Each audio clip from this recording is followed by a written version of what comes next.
আমরা আজকে তৈরি করব সবচেয়ে সহজ পদ্ধতিতে instant chicken hot spicy ramen recipe. এক প্যাকেটের মধ্যে 2টি প্যাকেট রয়েছে।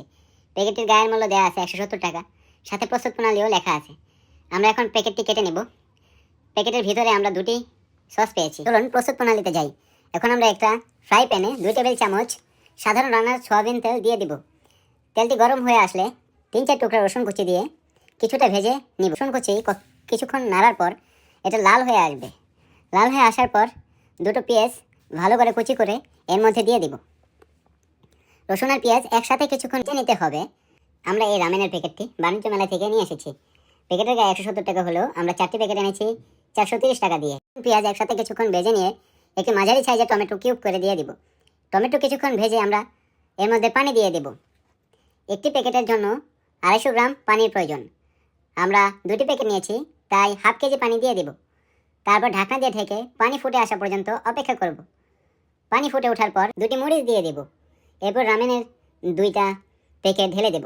তারপর প্যাকেটে থাকা ছোট মশলার প্যাকেট 2টি দিয়ে দেব। ঢাকনা দিয়ে ঢেকে 3 মিনিট সিদ্ধ হওয়ার জন্য রেখে দেব। তারপর 3 মিনিট পর ফিরে এসে স্বাদ মতন লবণ দিয়ে দেব। রামেন এমনিতে অনেক স্পাইসি হয়, তাই ঝাল নিজেদের ইচ্ছা মতো দিবেন। তারপর কিছুক্ষণ নাড়াচাড়া করার পর সসের বড় প্যাকেটের 2টি প্যাকেট সস দিয়ে দিবেন।